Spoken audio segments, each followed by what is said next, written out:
We are going to talk about the path to self-love today and how to transmute any feelings of disliking yourself, any feelings of lacking self-worth. We're going to talk about how you can transmute that into self-love. Hey everyone, I'm Julia and I want to share something that's a little bit personal and it's a little bit hard to hear and talk about, but I think that it might be helpful to someone to hear this. So there was a time where I truly hated myself.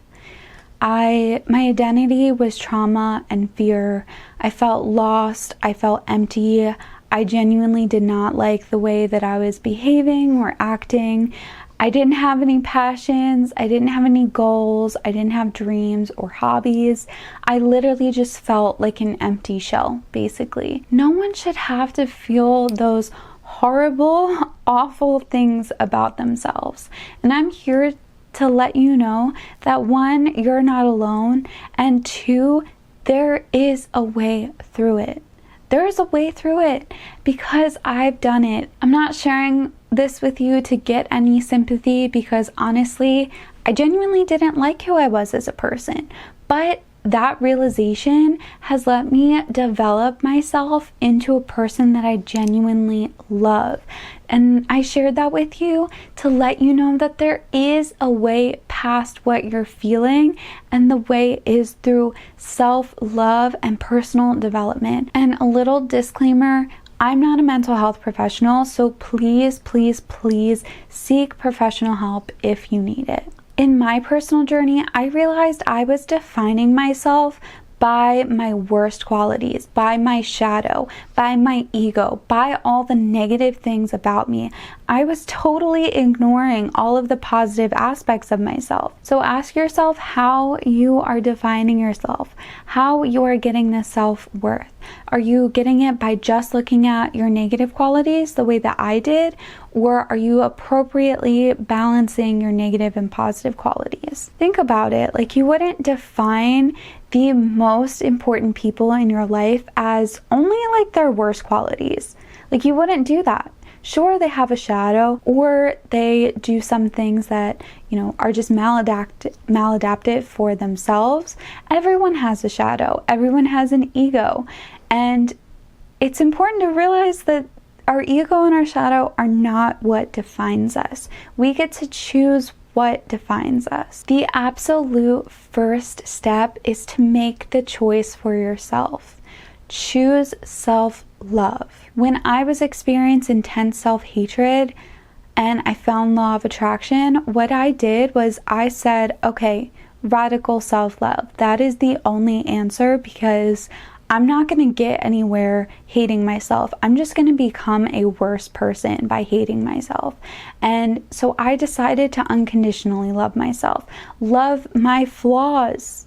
Accept my flaws. Because when I accept my flaws and when you accept your flaws, that makes them a lot easier to deal with. For example, I deal with anger. As kind as I can be, I also carry a lot of anger in my shadow. Accepting that anger is a part of my shadow, I don't judge it anymore when that anger comes up, because when I do judge those negative things, then I'm more likely to react on that feeling because I'm not consciously processing it.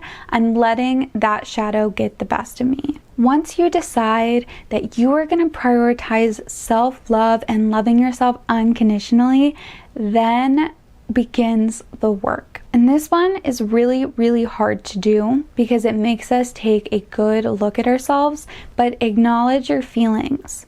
Ask yourself specifically, what do I not like about myself? What are the qualities that are coming up that I don't want to have anymore? What do you want to change? What do you want to be? Literally, what do you want to be should be the most motivating factor out of all of this, is seeing the person that all of this work is going to become. Seeing the person that you truly are without all of these things holding you back. Because what you're going to be doing is you're just going to be releasing all of this negative stuff that is holding you back. Acknowledging the things that you don't like about yourself is not to dwell in self-hatred at all. That is not the point of this. The point of this is to point out specific things that you think should be improved on, or things that you feel like are not aligned with your best self. And this is really, really hard to do because you do have to be completely honest with yourself and you have to face your shadows.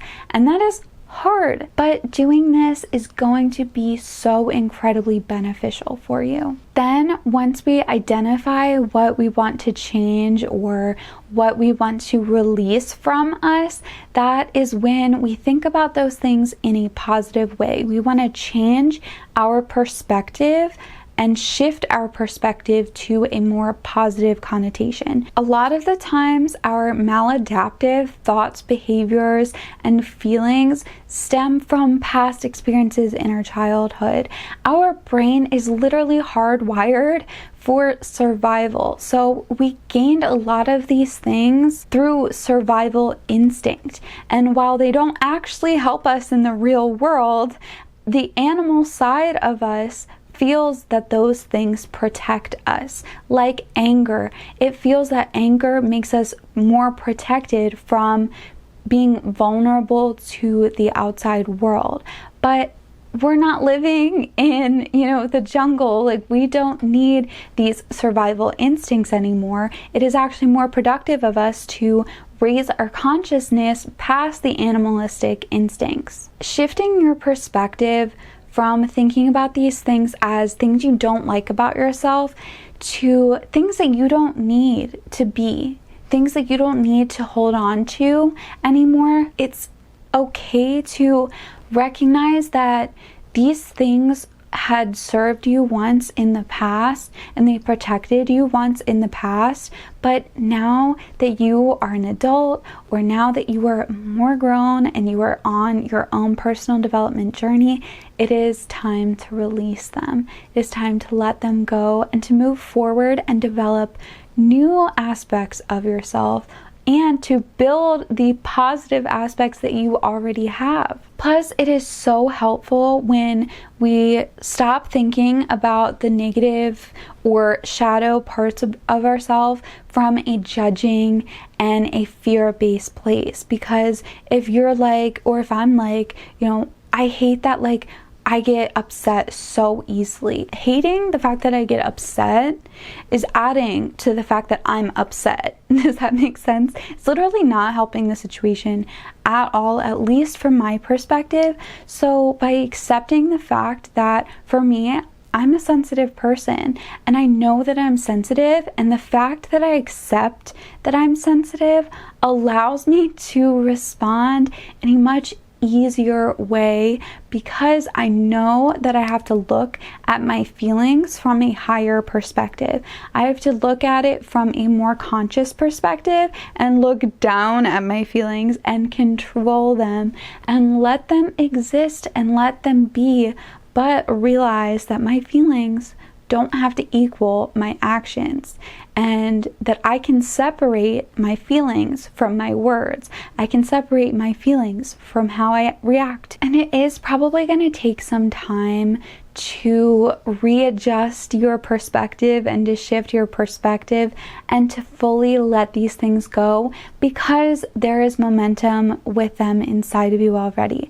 So the momentum is going to have to play out. The whole recovery is not linear thing. That is literally this. It's like a spiral that keeps going upward, and if you look at it, it looks like a circle like this. So it looks like you're not going anywhere when you're looking down at it, but if you look at it from this perspective, you're slowly going up and up and up and up. And things will get better as they progress, but it's okay to be easy on yourself. It's okay to make mistakes. And also, forgiveness. Self-forgiveness is the most important thing that you can do besides choosing self-love, because you get to self-love through forgiveness, through forgiving yourself for acting certain ways that you didn't like, for being able to forgive yourself, because once you're able to forgive yourself, you truly know how to forgive other people. And forgiveness is truly releasing that resistance from your body. It is truly releasing that energy from you, because you're releasing guilt, you're releasing fear, you're releasing shame through forgiveness. And forgiveness allows you to love yourself. Forgiveness allows you to develop confidence, to develop self-worth. Forgiveness will give you so much power. You have the power to be exactly what you want to be exactly who you want to be. You have that power. That is all within you. No one else can do it for you, but that means that you get to do it, that you have this total, complete control over yourself, your journey, your development. You can do this. And now we get to the really, really fun part, where you get to choose exactly what you want to be. You get to choose exactly who you want to be. List it out and literally envision who is the best version of you. Imagine if you could be the perfect person. What is that person like? Who is that person? What does that person do? How do they act? How do they think? How do they feel? What are their habits? What are their routines? And guess what? That's literally a blueprint of what to do. That is literally a blueprint of what to feed your energy into. And then this is where we get to redefining yourself. Redefine yourself and define yourself as your best qualities. That list that you just created of all of the things that you want to be, or all of the things that your ideal person is, define yourself as that. Like straight up, like just like be like, okay, I'm a kind person. Be like, okay, I'm outgoing. I like talking to people. I am really good at my job. I am so passionate about this. I'm so knowledgeable about this topic. I am really, really, really good at my hobby. I am so amazing at my small business, and my business gets so many clients. Like, you know, literally define yourself as that, because when you align your conscious mind, it slowly rewires your subconscious into believing it too. When you tell yourself every single day affirmations about I love myself, when you tell yourself affirmations every day about I have this, I am this, I love this, that's going to make it so much easier for you to achieve those things, especially self-love. Self-love is a lot easier to achieve than it looks, especially when you're at a place where you haven't experienced self-love, or at least haven't experienced it in a long time. It's hard to see it as an easy journey, but quite literally the journey to self-love is all about ease. Like the intense feeling to change yourself, that's not going to get you to self-love. The relaxing your mind and your body and allowing yourself to just love yourself endlessly. Think about it. The ideal parent is someone who unconditionally loves their child. Think about it like parenting yourself. You have to unconditionally love yourself, because you are the only person living your life. You are the only person in your body. You are the only person experiencing yourself and being yourself. If you even acknowledge the fact that you want to love yourself more, that is a sign that you already do. That's a sign that you already love yourself, because you are blessing yourself with the ease of wanting to love yourself.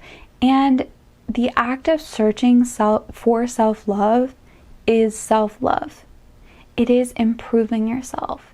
It is doing things simply for the sake of your best interest. Everyone is going to have their ups and downs in their self-love journey, and that's okay. But what's so important is that you just stick to it.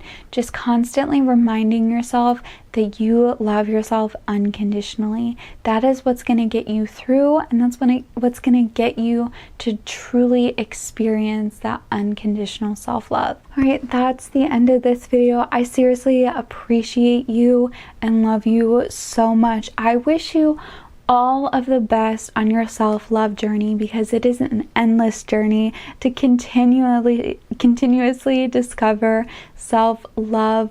Please leave a comment if you have anything you want to share about your own self-love journey. I would love to hear it. And that's all for this video. I hope you guys all have an amazing rest of your day and an amazing journey. I will see you guys later. Bye.